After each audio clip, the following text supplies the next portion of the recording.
Well, I recently got the chance to crash test the finals in its closed beta, and wow, did it blow my socks off.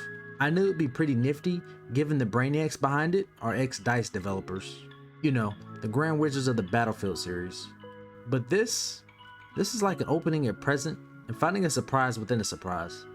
This game stirs up a cocktail of creativity and gameplay experiences that honestly, I'm struggling to find anywhere else in the FPS scene right now.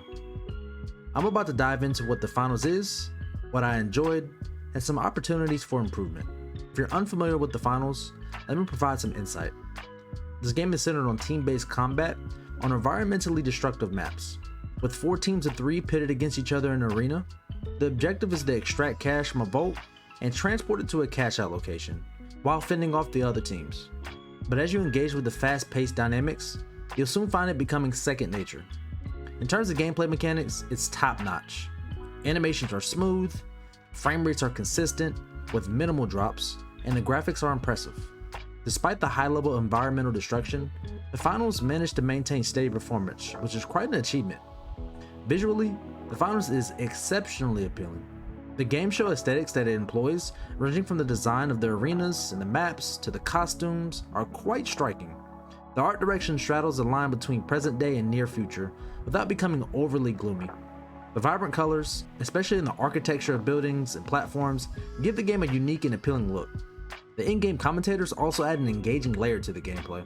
They chime in with witty comments periodically, enhancing the overall game show atmosphere. In terms of visual design, gameplay, and infrastructure, the finals stands out as one of the best in the industry. Now that we've covered some of the basics, let's dive into some of the standout aspects of the finals. Topping the list is the sheer level of destructibility in the game. Virtually all walls, rooftops, and floors within playable areas can be destroyed, offering unique tactical opportunities. If your squad needs a pathway, just grab an RPG from the heavy class and create one. Want to bring the vault down a level?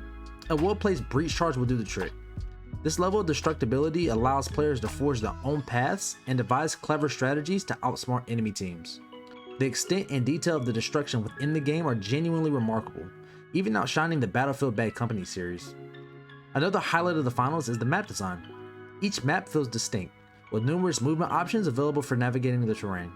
From zip lines and elevators to small hatches, jump boosts, and even moving platforms, each utility contributes to a smooth and speedy journey to the objective. The maps are also ideally sized, not so vast that you lose valuable time getting back into the action, but also not so small that you're respawning on top of enemy squads. The pacing feels just right. The joy of parkouring from roof to roof and employing different movement gadgets is a unique aspect of gameplay. Moreover, the game introduces different weather conditions for each map, enabling a wide variety of gameplay experiences. One match might take place under sunny skies, while the next could be shrouded in fog, demanding a shift towards close quarters combat. Embark Studios have done an excellent job with the maps, not just visually, but also in terms of gameplay, flow, and variety. Another positive aspect of the finals is its character creation system. The game offers players the ability to create and customize 6 different characters or classes. You'll first choose between light, medium, and heavy classes, each with varying speeds, health, weapon options, gadgets, and abilities. You can individually customize each class, from their facial features and hair to clothing and accessories. This customization was somewhat expected since the game will launch as free to play, and this feature will likely serve as the main revenue generator. Provided the pricing is reasonable and the clothing options are varied and stylish, I'm all for it. Each class offers a distinct gameplay experience.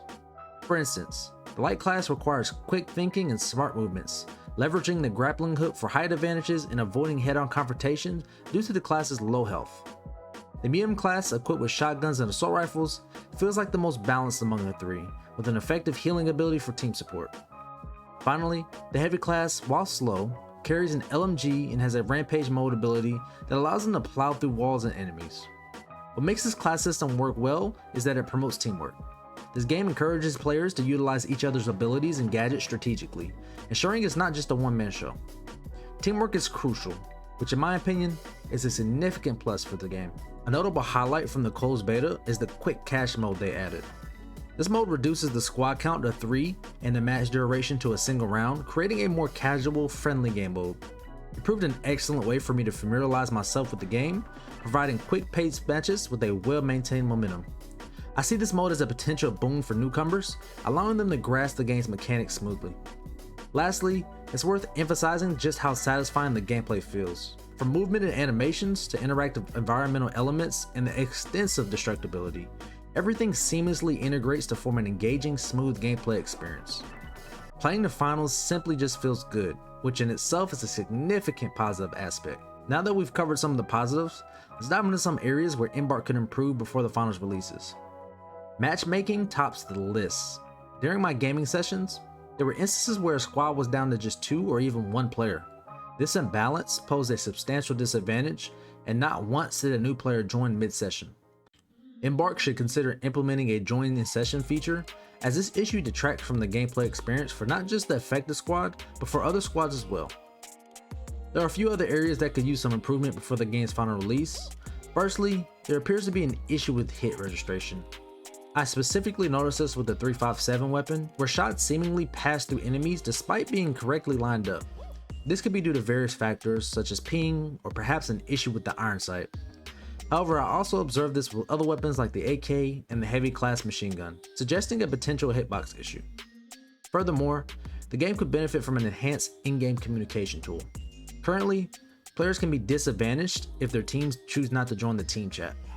An improved ping system could provide more options for player communication and teamwork. Along the same lines, it'd be great if the game allowed players to remain in a squad with random teammates for consecutive matches, promoting a more social experience that is currently lacking in the finals.